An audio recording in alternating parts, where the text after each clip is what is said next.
E aí, pessoal, mesmo correndo o risco de ter que fazer uma atualização em breve dos dados a serem passados aqui, nesse vídeo eu pretendo mostrar a vocês, pelo menos o que se sabe até agora, sobre quem é Renato Feder, o novo escolhido de Jair Bolsonaro para o Ministério da Educação.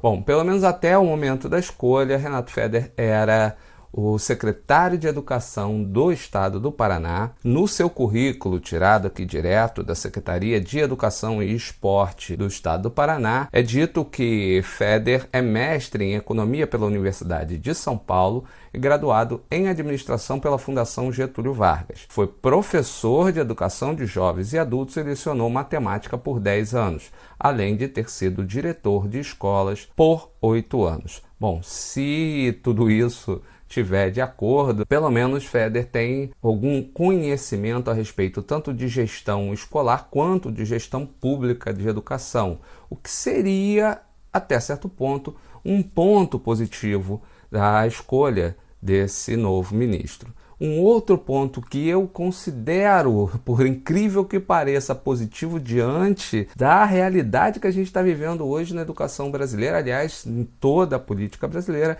é o fato dele ter sido uma escolha política e não uma escolha das alas que vem brigando pelos setores de cultura e educação desde o início desse governo, que são a ala ideológica e a ala militar. Até então, as escolhas para o ministério tinham sido feitas pelos olavistas, ou melhor, pela ala ideológica, que foi o caso de Ricardo Vélez Rodrigues e Abraham Weintraub, e, recentemente, o Carlos Alberto Decotelli, que tinha sido aí um nome apoiado pelo setor militar desse governo. E visto que o presidente vem se aproximando dos principais representantes dessa velha política, que é o Centrão, como se em algum momento ele viesse aí representando algo de novo para a política brasileira, né? Mas como ele vem nessa onda de negociações para trazer para si mais força política, para tentar se proteger, inclusive, de um possível processo de impeachment,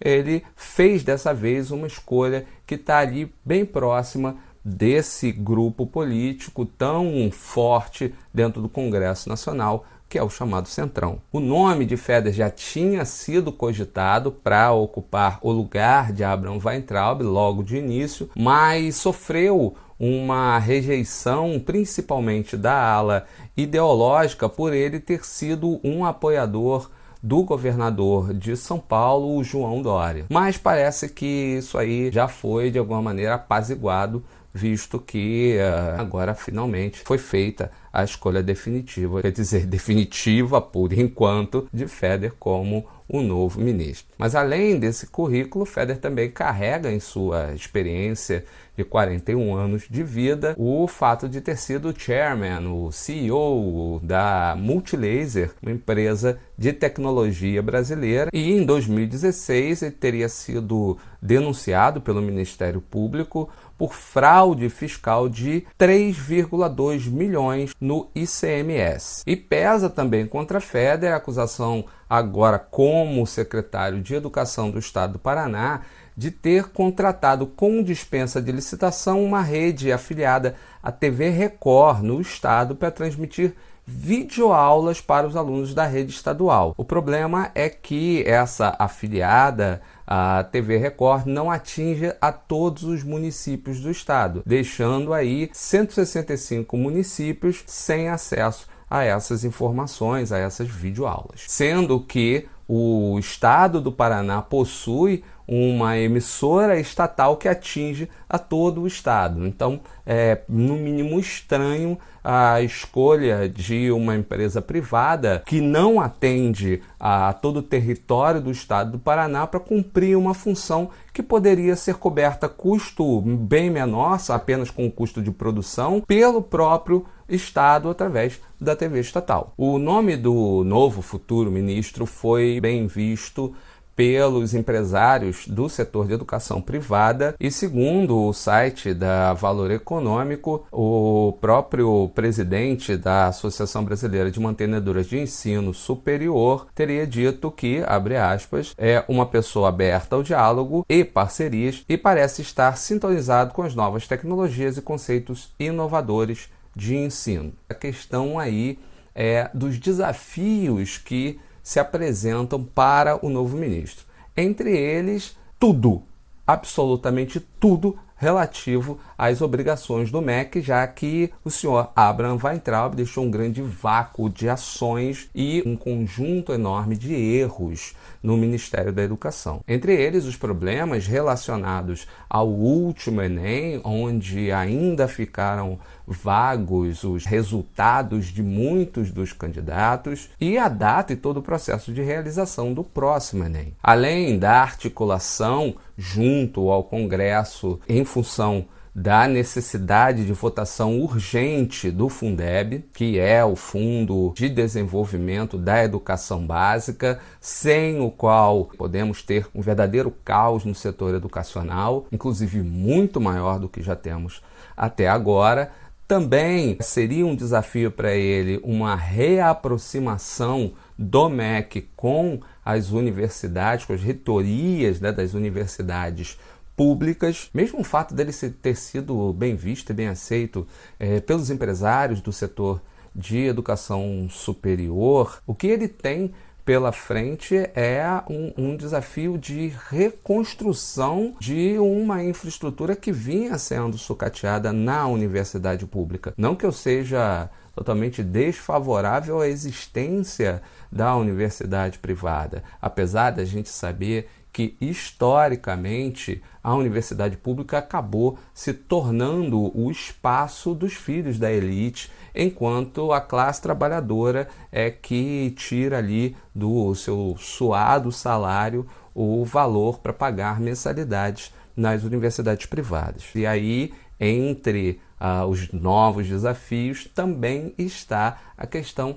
da manutenção do sistema de cotas nas universidades públicas, o que, em declarações, o novo futuro ministro já teria dito que é favorável à manutenção das cotas sociais. Tudo isso sem contar com os desafios relacionados à atual pandemia e a possibilidade de retorno às aulas pelos próximos meses, mesmo que não tenha sido feito o devido controle da expansão do vírus e também não tenha sido ainda encontrada uma vacina. Isso num país onde, em vários municípios e estados, o comércio vem reabrindo. Inclusive, tivemos aí uma cena recente no Rio de Janeiro, das ruas do Leblon e dos bares do Leblon lotados, o que só aumenta o risco de contaminação caso essas crianças voltem às escolas e os universitários idem. Mas eu acredito que talvez o maior desafio de Renato Feder seja exatamente lidar com o presidente Jair Bolsonaro, visto que em escolhas políticas anteriores, como foi o caso do ministro Mandetta, também a favor de ideias neoliberais e privatizantes, como é o caso de Feder, mas que no momento emergencial em que começou de fato a agir como profissional, foi rapidamente torrado, queimado pelo próprio presidente, já que, como o próprio gosta muito de dizer, quem manda é ele, quem tem a caneta é ele. E eu acredito que se Feder fizer ou tentar fazer aí algum tipo de estruturação na universidade pública e algo que não passe por uma perseguição ideológica, vai sofrer muita pressão dessas alas que tentam dominar a educação brasileira e, consequentemente, vai sofrer também pressão